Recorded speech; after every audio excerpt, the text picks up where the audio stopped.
Hari ini aku pulang lebih awal membawa gamis baru untuk ibu. Aku ingin memberi kejutan.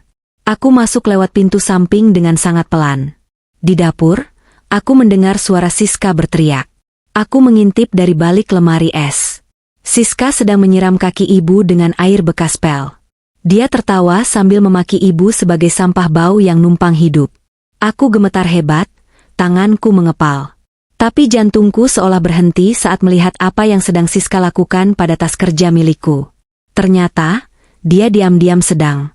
Sebelum ceritanya dimulai, silakan tulis di kolom komentar dari daerah mana saja teman-teman yang menonton cerita ini.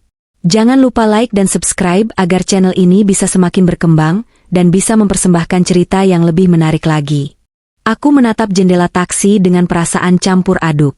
Di pangkuanku, sebuah kotak perhiasan kecil dan tas berisi gamis sutra berwarna salem terasa sangat berat. Bukan karena timbangannya, melainkan karena rasa rindu yang sudah membuncah. 3 tahun aku berjuang di kota, mengadu nasib sebagai manajer pemasaran hingga akhirnya mampu membeli rumah ini. Namun, di mata dunia, aku hanyalah seorang kakak yang bekerja biasa saja. Aku sengaja merahasiakan status kepemilikan rumah mewah di pinggiran kota itu. Aku ingin rumah itu menjadi tempat peristirahatan yang tenang bagi ibu, tanpa ada bumbu pamer atau rasa iri dari siapapun.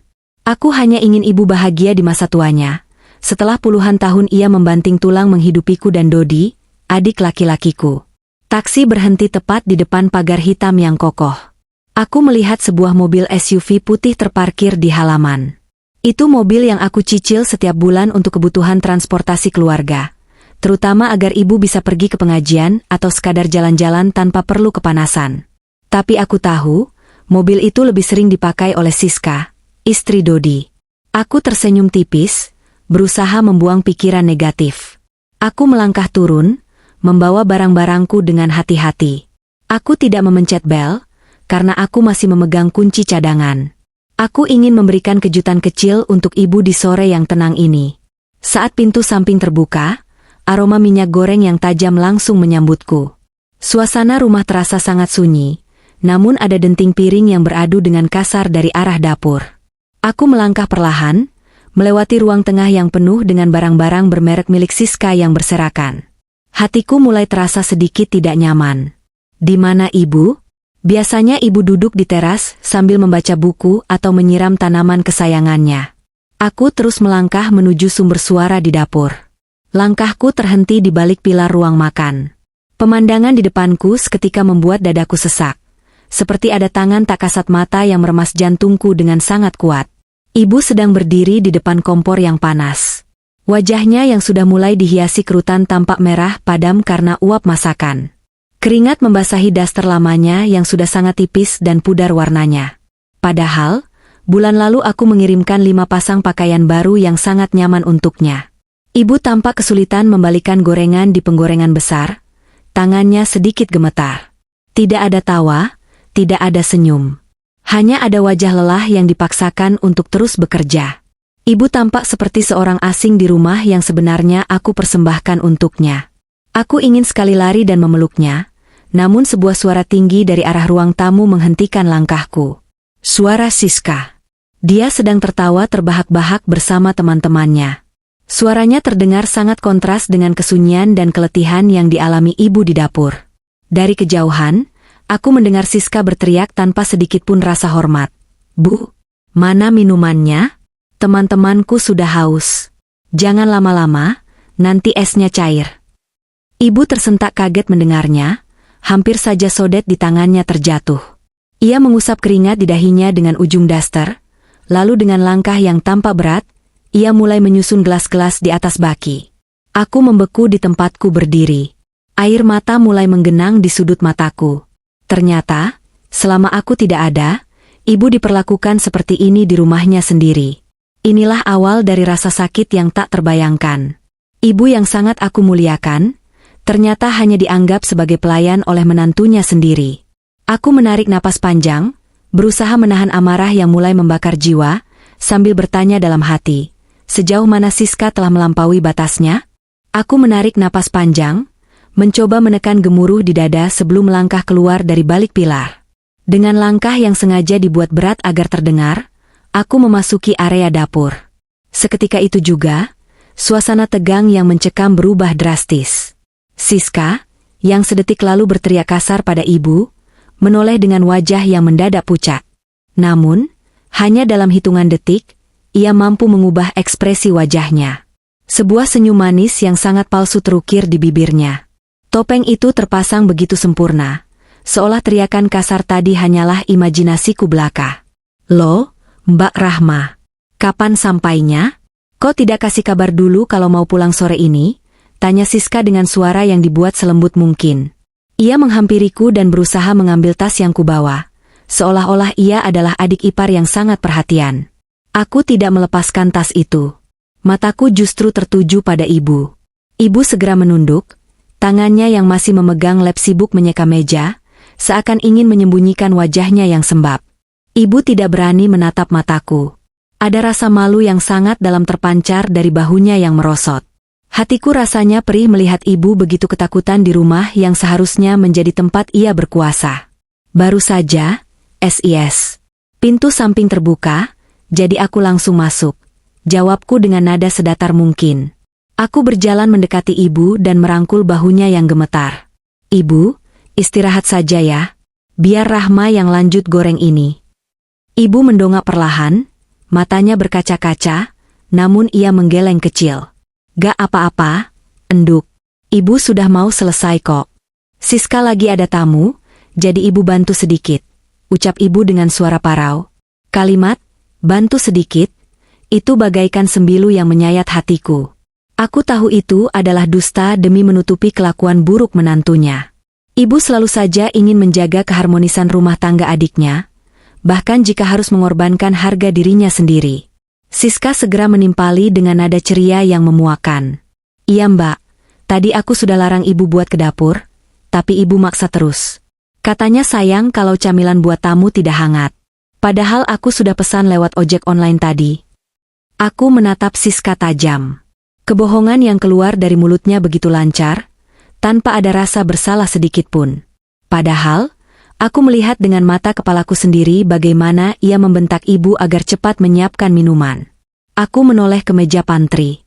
Di sana, aku melihat piring kecil milik ibu. Isinya hanya nasi putih dan satu potong tempe sisa kemarin yang sudah dingin. Sementara itu, di atas nampan yang akan dibawa ke depan, berjajar piring-piring berisi ayam goreng dan kue-kue mahal yang aku tahu itu dibeli menggunakan uang kirimanku. Rasa sesak di dadaku kian memuncak. Aku teringat pada bukti transfer yang setiap bulan aku kirimkan ke rekening Dodi. Jumlahnya sangat cukup untuk memberi makan satu keluarga dengan sangat layak, bahkan mewah. Namun, kenapa piring ibu begitu menyedihkan? Kenapa baju yang dipakai ibu masih daster usang yang sudah tipis? Sementara Siska berdiri di depanku dengan pakaian bermerek dan perhiasan yang berkilauan? Siska tampak begitu bangga dengan topengnya, mengira aku tidak tahu apa-apa.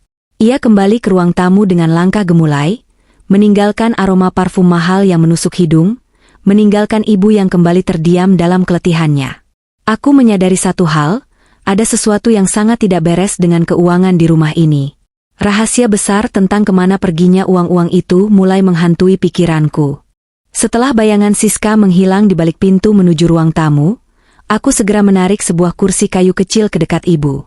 Aku mengambil alih piring berisi nasi putih dan sepotong tempe dingin itu dari tangan ibu.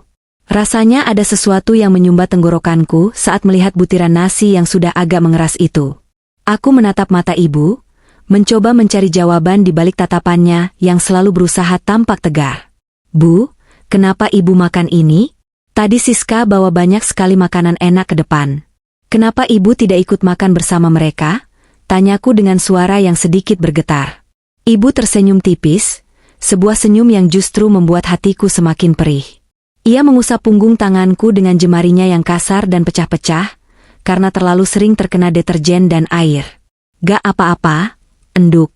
Ibu lebih suka tempe ini. Lagi pula, teman-teman Siska itu orang-orang hebat. Ibu malu kalau harus duduk di sana dengan baju seperti ini. Nanti Siska jadi tidak enak sama teman-temannya."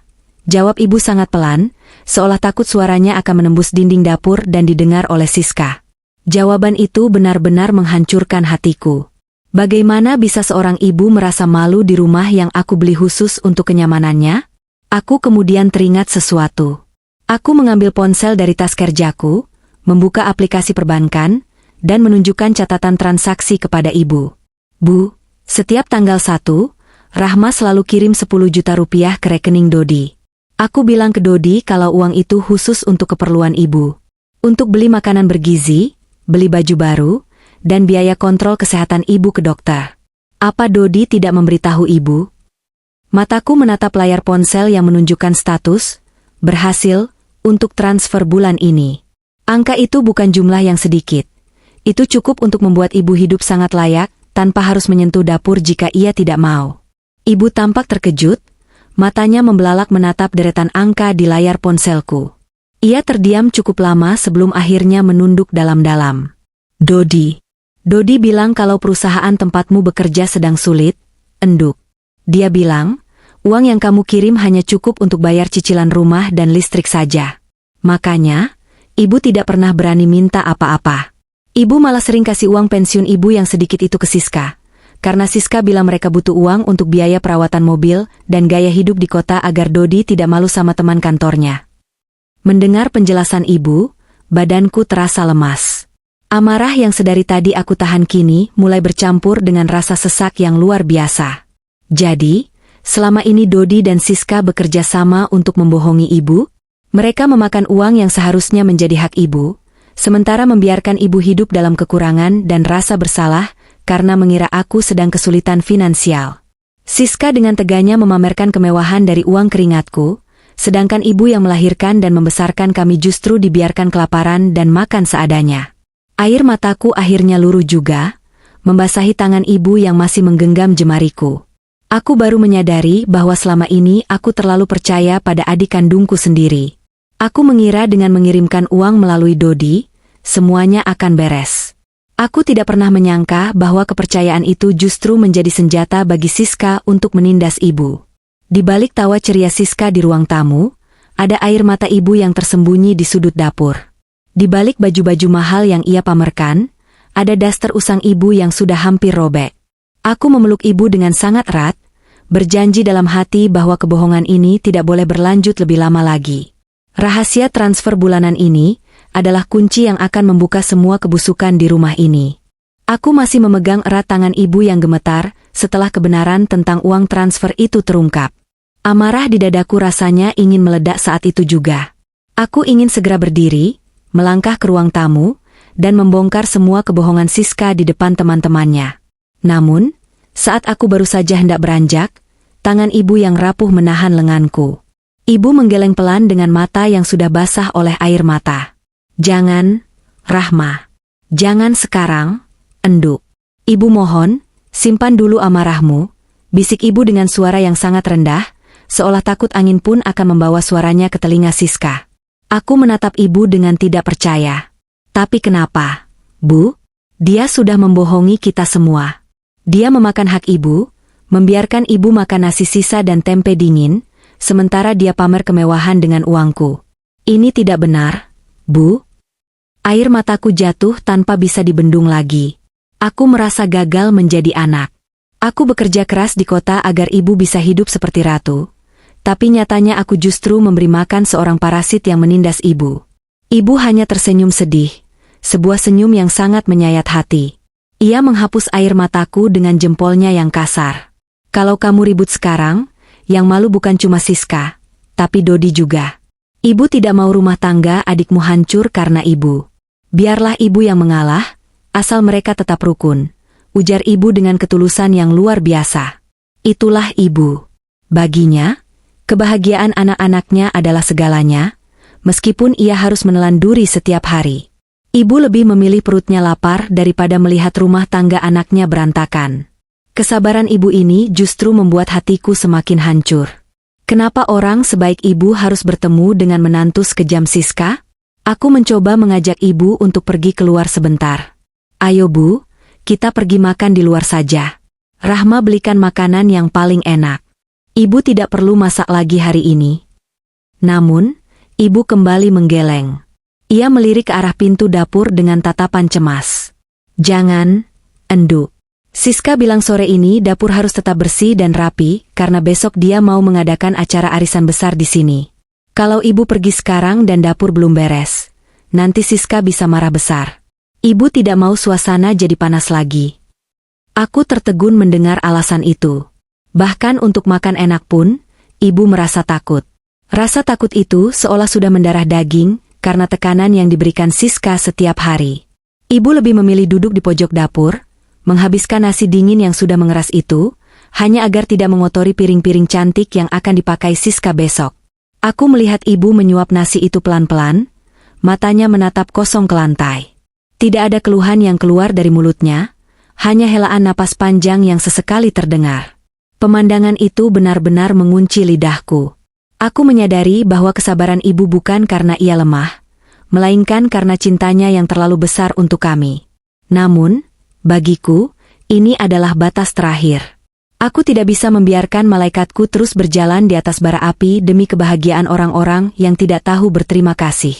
Aku duduk kembali di samping ibu, membiarkan ia menyelesaikan makannya yang sederhana itu dalam diam. Sambil memperhatikan setiap suapan ibu, aku menyusun rencana di dalam kepala. Jika ibu memilih diam demi kedamaian, maka aku akan memilih cara lain untuk memberi pelajaran. Malam itu, suasana rumah terasa sangat dingin meski Siska masih terdengar sibuk mempersiapkan acara besok. Ibu sudah tertidur karena kelelahan setelah seharian bekerja di dapur. Aku berdiri di depan jendela kamar, menatap langit malam yang mendung. Besok adalah hari arisan besar Siska. Hari di mana ia ingin menunjukkan pada dunia betapa hebatnya dia sebagai pemilik rumah ini. Aku mengepalkan tangan. Jika Siska ingin bermain peran sebagai nyonya besar di atas penderitaan ibuku, maka besok aku akan memastikan panggung yang ia bangun itu runtuh dengan sendirinya. Matahari baru saja naik ketika suasana di rumah yang biasanya tenang berubah menjadi riuh rendah. Suara sepatu hak tinggi Siska terdengar beradu dengan lantai marmer, menciptakan irama yang sangat kontras dengan ketenangan pagi. Hari ini adalah hari besar bagi Siska. Sebuah acara arisan mewah yang sudah ia rencanakan berbulan-bulan akan segera digelar. Dari balik pintu kamarku, aku melihat berbagai hiasan bunga lili putih yang mahal mulai memenuhi sudut-sudut ruang tamu. Para pelayan dari jasa catering sibuk menata meja panjang dengan taplak sutra. Semua ini dibayar dengan uang yang aku kirimkan untuk kesehatan ibu. Namun Siska menggunakannya untuk membeli pengakuan dari teman-teman sosialitanya. Aku melangkah menuju dapur, tempat di mana aroma bumbu masakan sudah menyeruak sejak subuh. Di sana, aku menemukan ibu kembali bergelut dengan tumpukan piring dan panci besar. Meskipun Siska sudah menyewa catering, ia tetap memaksa ibu untuk membuat menu tambahan, spesial, yang katanya adalah resep rahasia keluarga, agar ia bisa pamer bahwa keluarganya memiliki selera kuliner yang tinggi. Ibu tampak sangat pucat. Lingkaran hitam di bawah matanya menunjukkan bahwa ia kurang tidur. Jemari ibu yang biasanya cekatan kini bergerak lambat. Namun ia tetap berusaha menyelesaikan tugasnya tanpa mengeluh sedikitpun kepada siapapun di rumah ini. Ibu, sudah ya? Biar catering saja yang urus semuanya. Ibu mandi, pakai baju bagus, lalu duduk di depan bersama tamu lainnya. Ajakku sambil mencoba mengambil alih pisau dari tangan ibu. Namun, ibu hanya tersenyum kecut sambil menggeleng lemah. Ia menoleh ke arah ruang tamu, memastikan Siska tidak berada di dekat kami. Jangan, Rahma. Siska tadi sudah bilang, ibu lebih baik di dapur saja. Katanya, baju ibu tidak ada yang cocok untuk acara seperti ini. Siska malu kalau teman-temannya melihat ibu yang penampilannya sudah tidak modis lagi. Ibu tidak apa-apa di sini, enduk. Ibu sudah biasa. Bisik ibu dengan nada suara yang benar-benar membuat hatiku terasa seperti tersayat sembilu. Aku hanya bisa terdiam dengan tangan mengepal kuat di bawah meja. Siska benar-benar keterlaluan. Ia tidak hanya memakan hak finansial ibu, tetapi juga menginjak-injak harga diri ibu sebagai orang tua. Siska ingin memamerkan rumah ini sebagai miliknya, namun ia menyembunyikan pemilik doa yang membuat rumah ini ada. Aku melihat Siska masuk ke dapur dengan gaun brokat mahal yang berkilauan. Ia menatap ibu dengan tatapan meremehkan, lalu beralih padaku dengan senyum palsunya. Mbak Rahma, nanti tolong bantu ibu di sini ya. Jangan keluar-keluar dulu kalau tamu belum pulang. Aku ingin acara ini terlihat sempurna tanpa ada gangguan. ucapnya dengan nada memerintah yang sangat halus namun menyakitkan. Kalimat, gangguan, yang ia tujukan secara tersirat kepada ibu benar-benar menjadi puncak dari kesabaranku yang kian menipis. Siska tidak tahu bahwa di balik sikap diamku, aku sedang merekam setiap perilaku buruknya ke dalam memori yang akan aku bongkar pada saat yang tepat nanti. Aku melihat ibu menunduk dalam-dalam, pura-pura sibuk dengan potongan sayurannya agar air matanya tidak terlihat oleh Siska.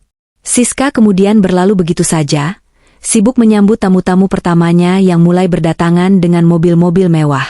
Suara tawa yang dibuat-buat mulai menggema di ruang tengah, sementara di dapur yang sempit ini, ibu sedang berjuang melawan rasa lelah dan sakit hati yang luar biasa. Aku membantu ibu sebisa mungkin, sambil terus mengamati bagaimana Siska dengan bangganya bercerita kepada teman-temannya bahwa semua perabotan di rumah ini adalah hasil pilihannya yang mahal. Ia bahkan mengklaim bahwa ia sengaja merenovasi rumah ini untuk memberikan kenyamanan bagi suaminya, Dodi. Ironi ini sungguh luar biasa. Kebohongan demi kebohongan terus dirajut Siska dengan sangat rapi, seolah-olah ia adalah ratu di istana yang ia bangun sendiri. Namun, ia lupa bahwa setiap bangunan yang didirikan di atas kebohongan akan runtuh pada waktunya. Persiapan arisan mewah ini sebenarnya bukan sekadar acara sosial, melainkan panggung sandiwara terakhir yang akan Siska mainkan sebelum kebenaran menghantamnya. Suara riuh tawa dan gemerincing sendok yang beradu dengan piring porselen terdengar begitu jelas, sampai ke sudut belakang rumah. Di ruang tamu, suasana tampak begitu berkilau. Siska sedang berada di puncak dunianya, dikelilingi oleh teman-temannya yang mengenakan pakaian serba mewah. Mereka duduk di sofa bludru yang baru saja dibeli Siska minggu lalu, tentu saja dengan uang yang seharusnya menjadi jatah kesehatan ibu.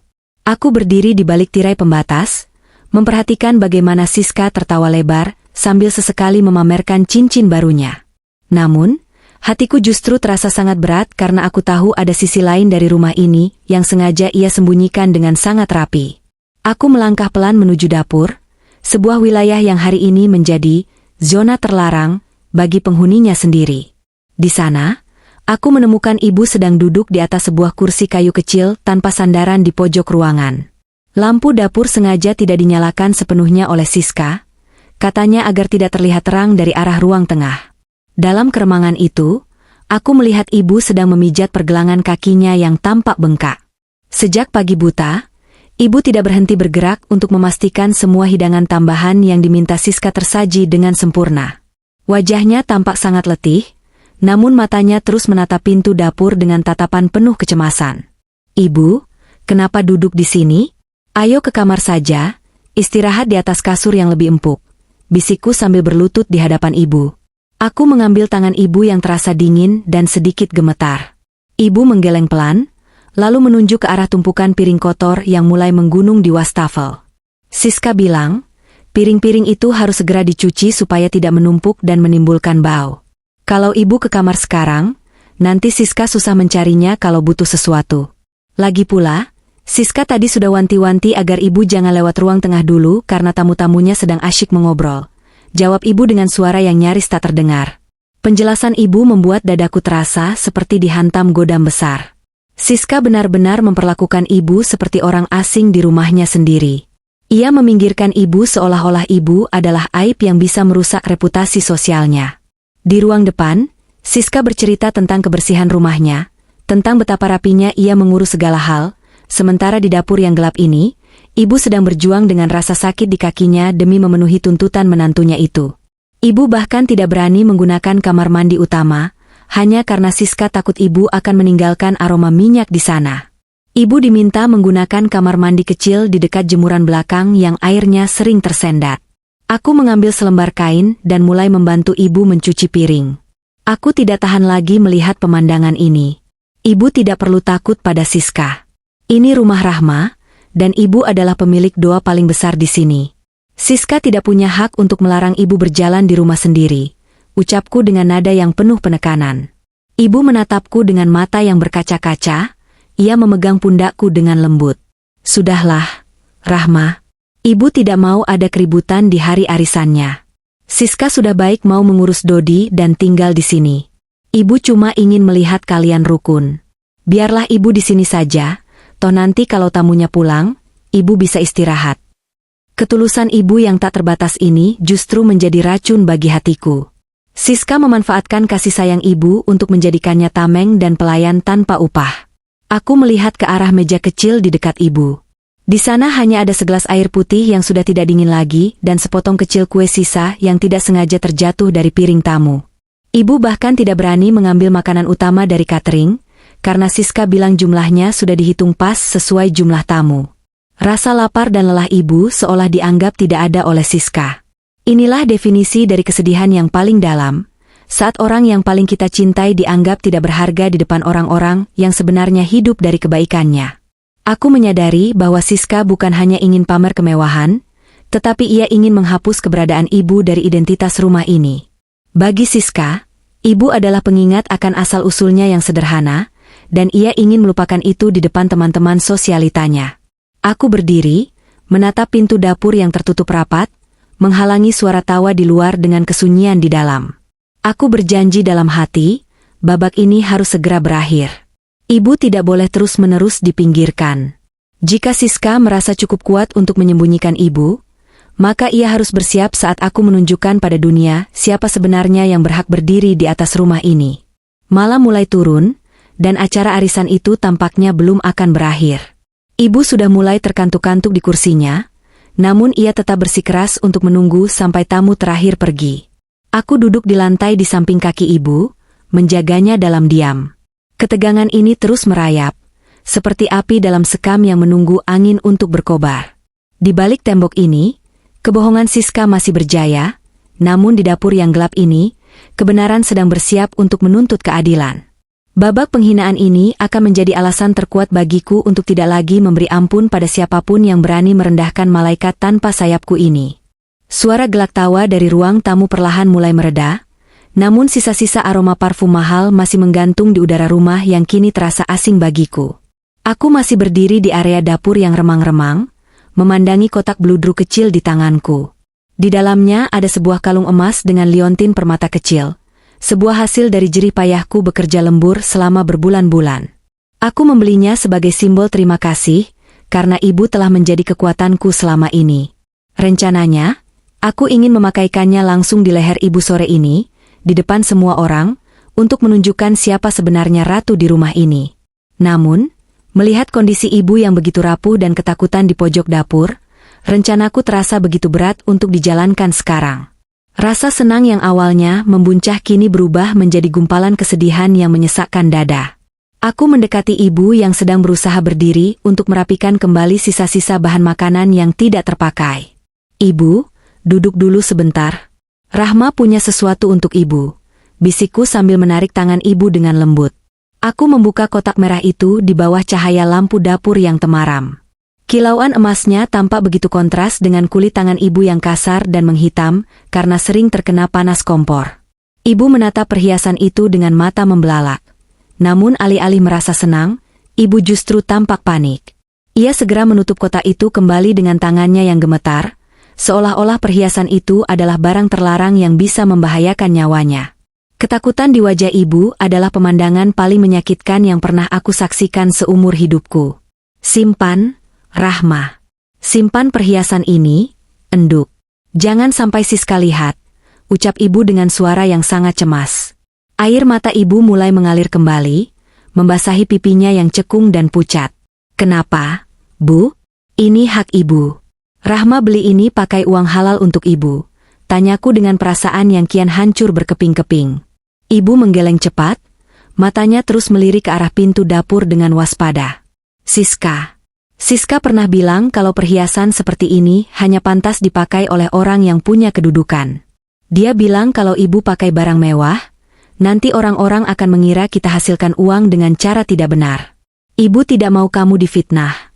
Enduk, simpan saja, atau kamu pakai sendiri. Ibu tidak pantas mendapatkan ini. Hatiku seperti dihujam ribuan jarum mendengar alasan itu. Siska bukan hanya mencuri materi, tapi dia juga menanamkan rasa rendah diri yang begitu dalam ke dalam jiwa ibu. Dia membuat ibu percaya bahwa dirinya tidak layak untuk mendapatkan kemewahan, bahkan pemberian dari anaknya sendiri. Di saat Siska dengan bangganya memamerkan gelang emas hasil pemberian suaminya, yang uangnya berasal dari aku, ibu justru merasa berdosa hanya karena melihat sebuah kalung.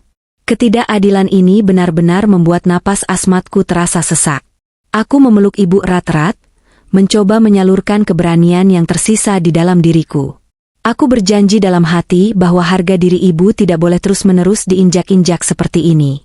Tiba-tiba, pintu dapur terbuka dengan kasar. Siska masuk dengan wajah yang tampak lelah namun tetap penuh dengan aura keangkuhan. Ia melihat kami yang sedang berpelukan, lalu matanya tertuju pada tangan ibu yang masih menggenggam kotak merah itu. Siska melangkah mendekat dengan tatapan menyelidik. Ada apa ini? Kok main rahasia-rahasian di dapur? Dan itu apa yang ibu pegang? Tanya Siska dengan nada bicara yang sangat tajam dan tidak bersahabat. Aku merasakan tubuh ibu menegang di dalam pelukanku. Dengan cepat, ibu menyembunyikan kotak itu di balik daster usangnya, namun gerakan itu justru membuat Siska semakin curiga. Suasana dapur yang dingin mendadak terasa sangat panas oleh tekanan ego Siska. Bukan apa-apa, Siska. Ini cuma kotak obat ibu yang tadi jatuh. Jawab ibu dengan suara yang terbata-bata. Siska tertawa sinis, sebuah tawa yang tidak sampai ke matanya. Obat? Sejak kapan kotak obat warnanya merah beludru seperti itu? Jangan bohong ya, Bu. Apa ibu baru saja mengambil barang milik tamu di depan? Kalau ada barang tamu yang hilang, aku yang malu. Tuduhan keji itu keluar begitu saja dari mulut Siska tanpa beban. Aku merasa seluruh darahku mendidih hingga ke ubun-ubun. Berani-beraninya dia menuduh ibu sebagai pencuri di rumah ini. Aku baru saja hendak berdiri dan meluapkan segalanya, namun ibu mencubit lenganku dengan kuat, sebuah isyarat agar aku tetap diam dan tidak memperpanjang urusan malam ini.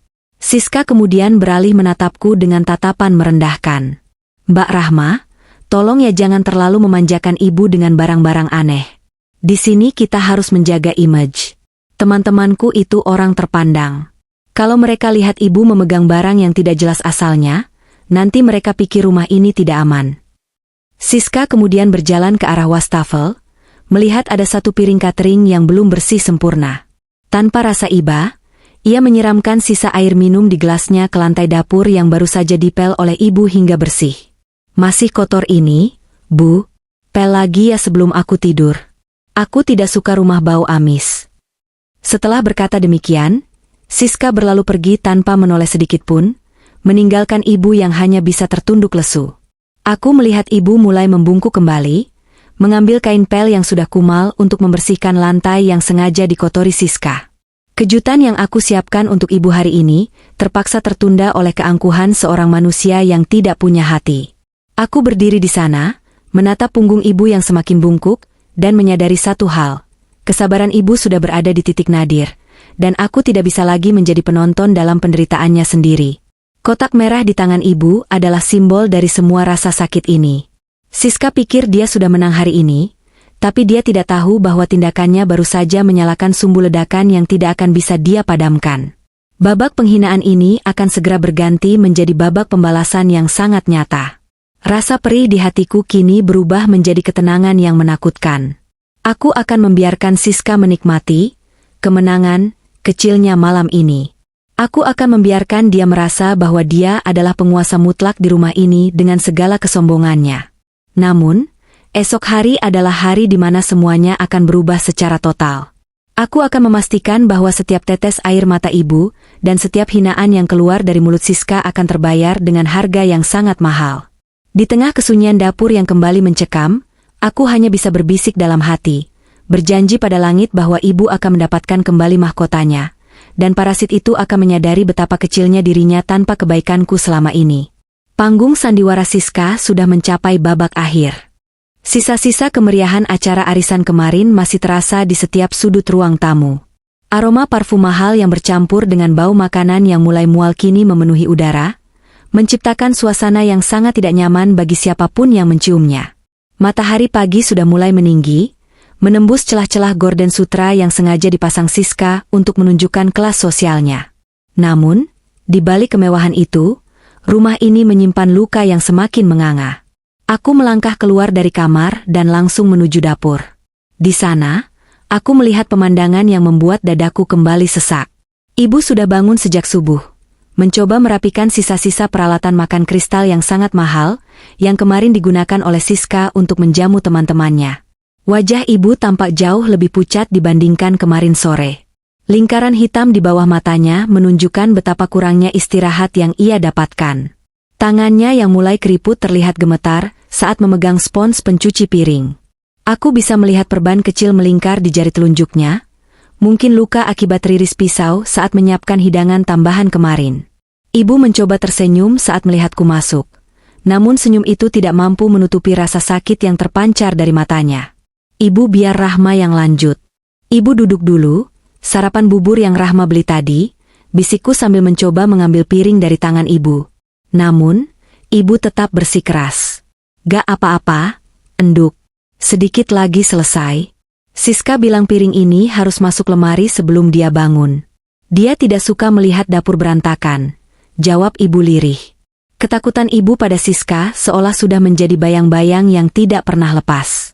Saat ibu sedang membilas sebuah piring porselen dengan lapisan emas di pinggirnya, tiba-tiba terdengar suara langkah kaki yang sangat terburu-buru dari arah lorong kamar. Itu suara Siska. Ternyata ia sudah bangun lebih awal dari biasanya. Suara sepatunya yang keras di atas lantai marmer terdengar, seperti dentuman genderang perang yang siap meledak. Ibu yang mendengar suara itu menjadi panik. Gerakannya yang biasanya tenang menjadi sangat kaku karena rasa takut yang luar biasa. Akibatnya, piring yang sedang dibilas dengan sabun yang licin itu terlepas dari genggaman ibu. Perang. Suara piring pecah itu bergema sangat keras di seluruh penjuru rumah. Serpihan porselen mahal itu berserakan di atas lantai dapur yang bersih. Ibu membeku di tempatnya berdiri, wajahnya seketika menjadi pucat pasi seperti kertas. Napas ibu memburu, dan aku bisa melihat ketakutan yang mendalam di matanya. Belum sempat aku menenangkan ibu, Siska sudah berdiri di ambang pintu dapur dengan wajah yang merah padam karena amarah yang meledak-ledak. Ia menatap serpihan piring itu dengan tatapan yang sangat tajam.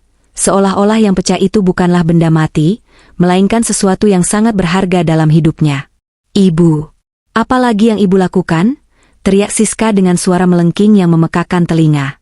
Ia melangkah mendekati ibu tanpa memedulikan kehadiranku di sana. Itu piring koleksi terbatas. Harganya bisa untuk makan setahun buat orang-orang seperti ibu. Kenapa ibu selalu saja merepotkan dan merusak barang-barang di rumah ini? Siska terus berteriak. Suaranya memenuhi setiap sudut dapur yang sempit itu. Ibu hanya bisa tertunduk, kedua tangannya saling meremas di depan dada, mencoba menahan tangis yang sudah berada di ujung mata. Maaf, Siska, tadi piringnya licin. Ibu tidak sengaja. Suara ibu bergetar hebat, penuh dengan permohonan maaf yang sangat menyedihkan. Siska tidak berhenti di situ.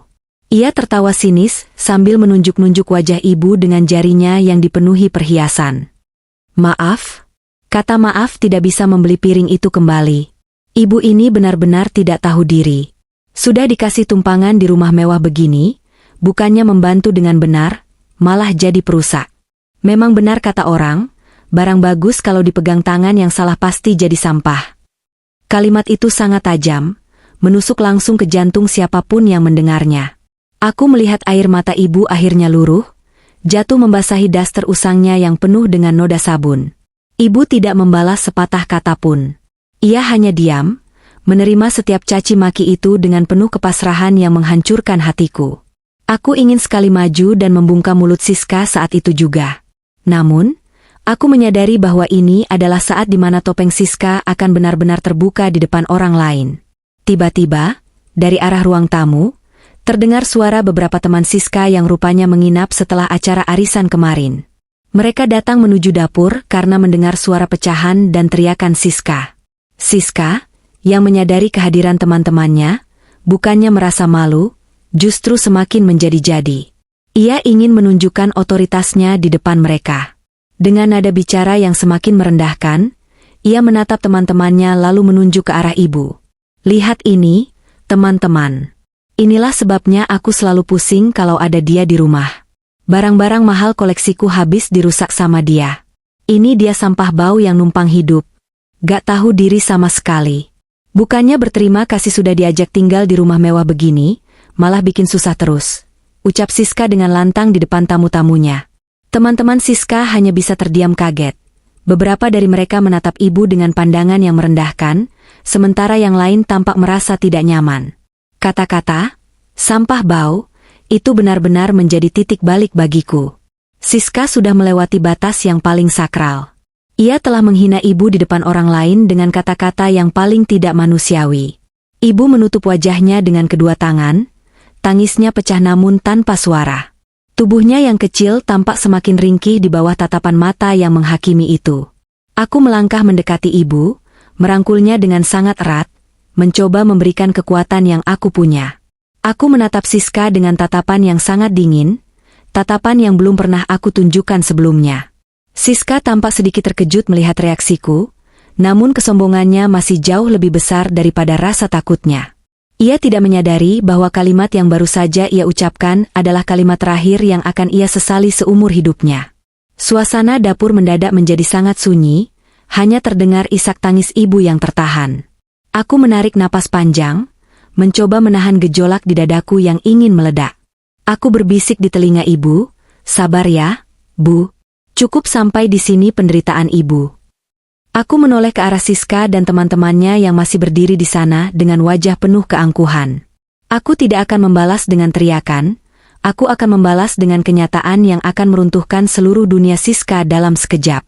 Insiden piring pecah ini bukan sekadar kecelakaan, melainkan awal dari kehancuran topeng kepalsuan yang selama ini Siska bangun dengan sangat rapi di atas penderitaan malaikatku. Malam nanti akan menjadi penentu. Siska tidak tahu bahwa di dalam tas kerjaku, ada bukti-bukti yang akan membuatnya kehilangan segalanya. Aku memandangi serpihan piring di lantai, sama seperti piring itu, harga diri Siska akan segera hancur berkeping-keping. Babak penghinaan ini telah mencapai puncaknya.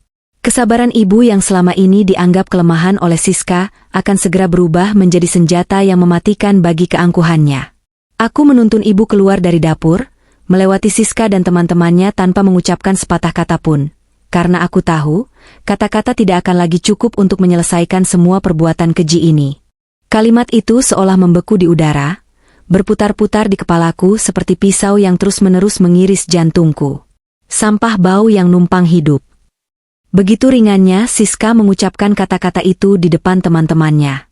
Ia tidak hanya merendahkan ibu secara pribadi, tapi ia telah menginjak-injak seluruh martabat seorang manusia yang telah memberikan segalanya untuk keluarga ini. Aku berdiri membeku, merasakan tangan ibu yang gemetar hebat di dalam genggamanku. Ibu mencoba menarik tangannya, ingin segera berjongkok untuk memunguti pecahan piring itu, seolah-olah dengan membersihkan lantai, ia bisa menghapus hinaan yang baru saja dilontarkan padanya. Namun, aku menahan bahu ibu.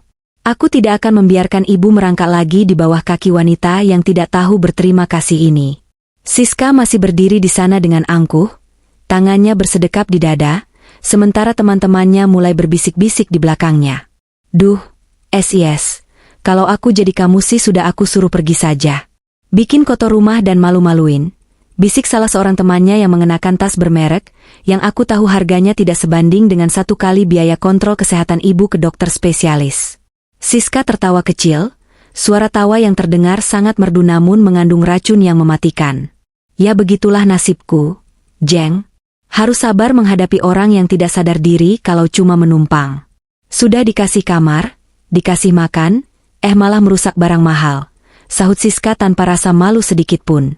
Ia bahkan sengaja mengeraskan suaranya agar seluruh orang di ruangan itu bisa mendengar betapa baiknya dia selama ini. Aku menatap ibu. Air mata ibu jatuh dalam diam, membasahi lantai dapur yang baru saja dikotori oleh Siska. Tidak ada suara isakan, hanya tetesan bening yang mewakili rasa sakit yang sudah tidak bisa lagi diungkapkan dengan kata-kata. Inilah ibu, sosok yang selalu mengalah, yang selalu menganggap bahwa kedamaian keluarga lebih penting daripada harga dirinya sendiri. Namun bagiku, kedamaian yang dibangun di atas penderitaan orang tua adalah sebuah dosa besar yang tidak bisa dimaafkan. Amarah yang sedari tadi aku pendam kini telah berubah menjadi sebuah ketenangan yang sangat dingin dan mematikan. Aku tidak akan berteriak. Aku tidak akan memaki. Aku akan membiarkan fakta yang berbicara dan meruntuhkan menara kesombongan yang Siska bangun dengan penuh kepalsuan ini. "Ibu, masuk ke kamar ya. Cuci muka, lalu istirahat. Biar Rahma yang selesaikan ini semua, ucapku dengan nada suara yang sangat tenang namun penuh dengan penekanan. Ibu menatapku dengan tatapan memohon, ia takut aku akan membuat keributan yang bisa merusak nama baik Dodi. Namun, aku hanya memberikan senyuman tipis yang meyakinkan. Setelah memastikan ibu masuk ke kamarnya, aku menarik napas panjang. Aku berbalik dan berjalan menuju kamarku sendiri. Di sana, di dalam tas kerja yang selalu aku bawa, tersimpan sebuah map biru yang berisi seluruh kebenaran. Map itu bukan sekadar tumpukan kertas, melainkan bukti otentik tentang siapa sebenarnya pemilik sah dari setiap jengkal tanah, setiap butir semen, dan setiap perabotan mewah yang ada di dalam rumah ini. Aku mengambil map itu. Jemariku merasakan tekstur kertasnya yang sedikit kaku. Ini adalah hasil dari 10 tahun kerja keras, lembur hingga larut malam, dan penghematan yang luar biasa. Aku melakukannya demi memberikan istana untuk ibu, bukan untuk memberikan panggung bagi seorang parasit bernama Siska. Aku keluar dari kamar dengan langkah yang mantap. Suara tawa di ruang tamu masih terdengar. Siska sedang asyik menceritakan betapa mahalnya renovasi rumah ini yang ia klaim sebagai hasil tabungannya bersama Dodi. Teman-temannya tampak terkagum-kagum, memuji selera Siska yang dianggap sangat berkelas. Mereka tidak tahu bahwa setiap kemewahan yang mereka lihat adalah hasil keringatku yang disalahgunakan oleh Siska melalui tangan adikku sendiri. Aku melangkah menuju ruang tamu, tempat di mana kerumunan wanita sosialita itu berkumpul. Kehadiranku yang tiba-tiba membuat suasana menjadi sedikit hening. Siska menatapku dengan alis yang bertaut, ia tampak kesal karena aku merusak momennya. "Mbak Rahma, ada apa lagi? Tadi kan sudah aku bilang, tolong urus piring pecah di belakang. Jangan malah kesini membawa map seperti orang kantoran." "Malu sama teman-temanku," ucapnya dengan nada meremehkan. Aku tidak menjawab. Aku berjalan menuju meja kaca di tengah ruangan, lalu dengan gerakan perlahan namun tegas, aku meletakkan map biru itu tepat di depan mata Siska. Suara map yang beradu dengan meja kaca menciptakan bunyi yang tajam, menandakan bahwa sandiwara ini telah mencapai batas akhirnya. Semua mata kini tertuju pada map itu. Siska tampak sedikit bingung, namun ia masih berusaha menjaga ketenangannya. Ia tidak tahu bahwa di dalam map itu terdapat sertifikat rumah atas namaku, bukti pelunasan mobil yang ia pakai setiap hari, dan catatan aliran dana dari rekeningku ke rekening Dodi yang selama ini dipotong secara ilegal olehnya.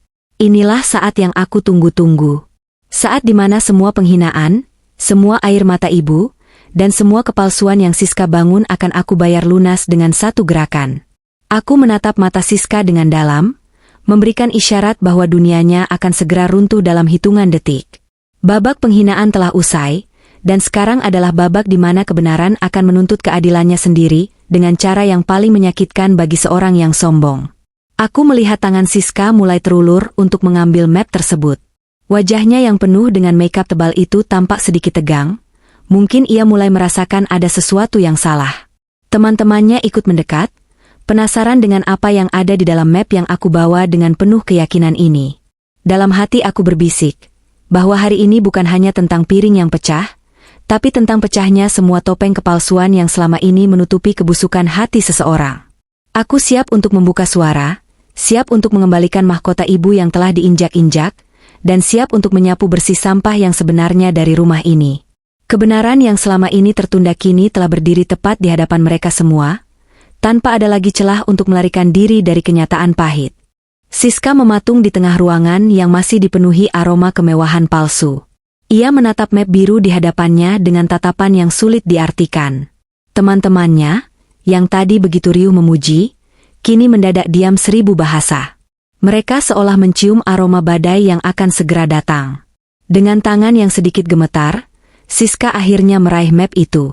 Ia membukanya perlahan, mencoba tetap terlihat tenang di depan tamu-tamunya. Namun, begitu matanya membaca baris demi baris di lembar pertama, warna merah di pipinya yang dipenuhi riasan mahal itu seketika sirna. Ia tampak seperti orang yang baru saja melihat hantu di siang bolong. Bibirnya bergetar tanpa sanggup mengeluarkan satu kata pun. Baca yang keras, Siska. Supaya teman-temanmu tahu siapa pemilik asli rumah ini, ucapku dengan suara yang sangat tenang namun sanggup menggetarkan suasana. Siska tidak menjawab. Matanya terpaku pada nama yang tertera di sertifikat hak milik, Rahma Anindita. Tidak ada nama Dodi, apalagi namanya. Aku melangkah lebih dekat, memberikan lembaran kedua yang berisi catatan aliran dana perbankan.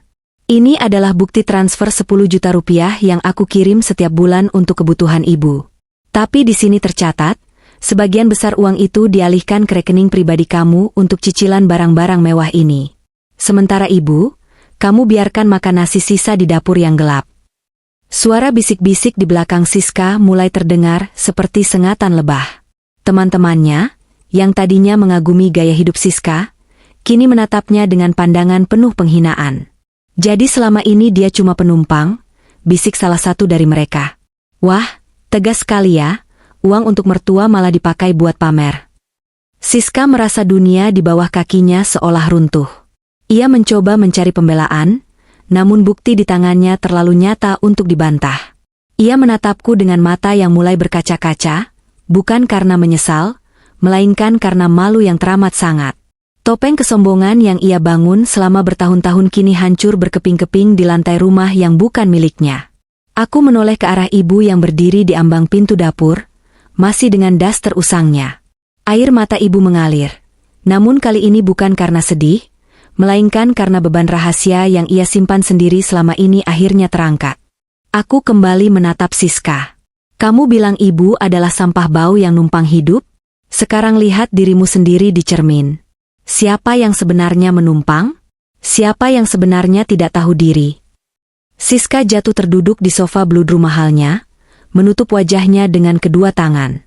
Teman-temannya mulai beranjak pergi satu persatu tanpa pamit, meninggalkan Siska dalam kehancuran total di tengah ruang tamu yang kini terasa begitu luas dan dingin.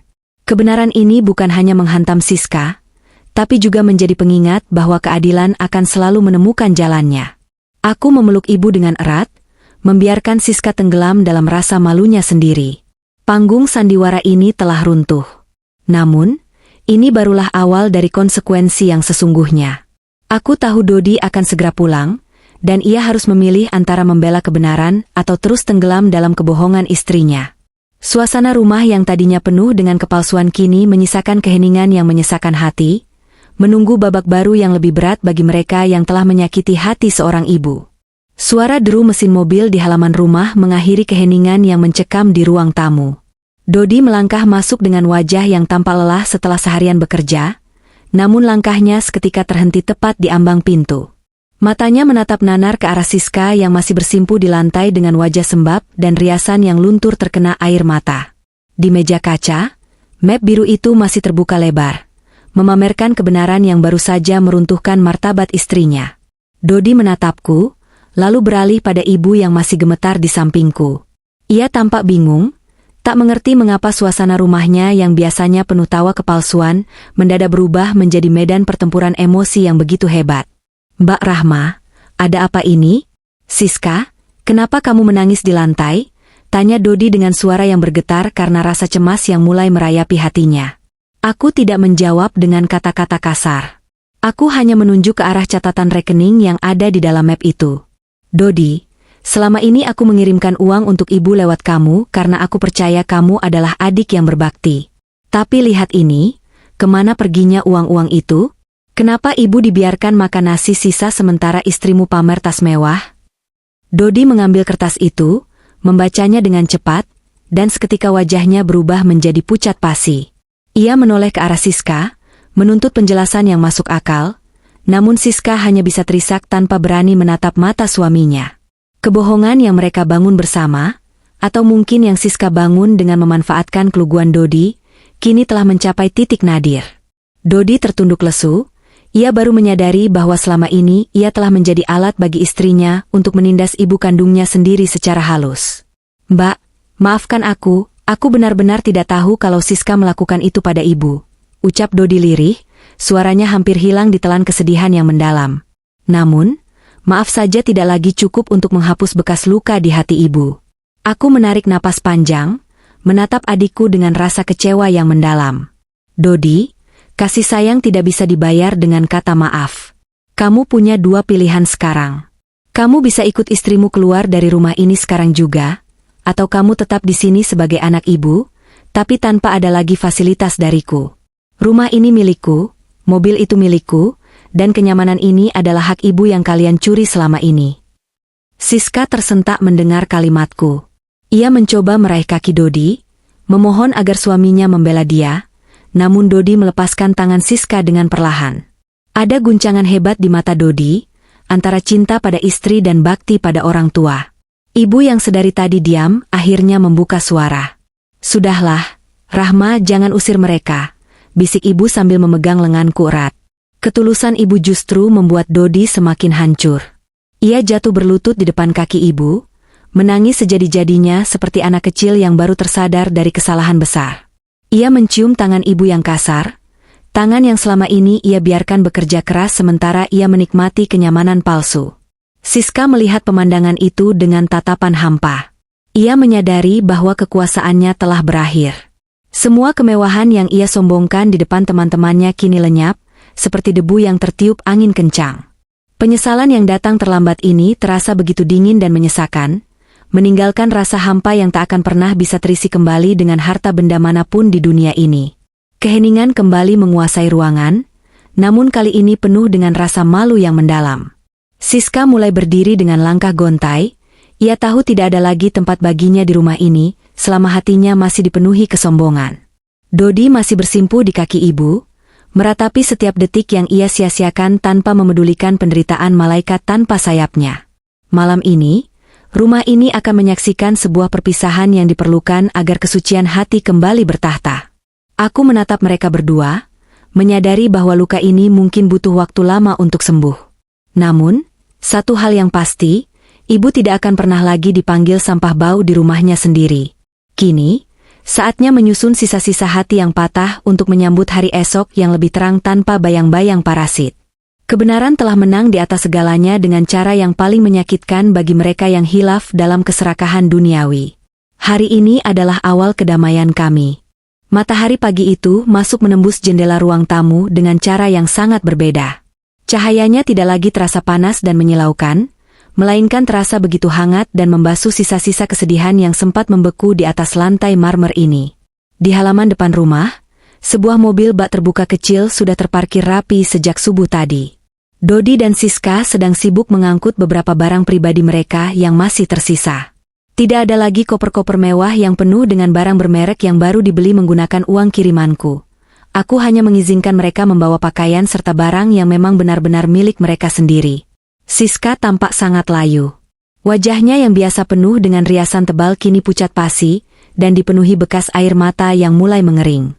Ia tidak berani menatap mataku, apalagi menatap wajah ibu yang berdiri diam di ambang pintu dengan tatapan yang masih penuh dengan kasih sayang meski telah berkali-kali disakiti oleh keangkuhannya. Dodi mendekat ke arahku dengan langkah yang sangat berat dan bahu yang merosot lesu. Ia menjabat tanganku erat, lalu beralih memeluk ibu dengan sangat lama, seolah ingin mencurahkan seluruh rasa penyesalan yang membuncah di dadanya. Mbak Rahma, ibu, maafkan Dodi yang selama ini sudah buta. Aku akan belajar mandiri di kontrakan kecil itu. Aku harus belajar bagaimana cara menghargai apa yang aku miliki tanpa harus merampas hak orang lain lagi, bisik Dodi dengan suara yang sangat serak karena menahan tangis. Aku hanya mengangguk pelan sebagai jawaban. Ini bukan tentang pengusiran yang kejam, melainkan tentang memberikan ruang bagi mereka untuk tumbuh menjadi manusia yang jauh lebih baik. Keserakahan duniawi telah membutakan mata hati mereka selama ini, dan hanya dengan merasakan hidup dari nol kembali, mereka akan mengerti arti sebuah perjuangan dan rasa syukur yang sesungguhnya. Aku melihat mobil bak itu berlalu pelan meninggalkan pagar rumah, membawa mereka menuju babak baru kehidupan yang jauh lebih sederhana di pinggiran kota yang sunyi. Setelah kepergian mereka, aku segera mengajak ibu masuk ke dalam rumah.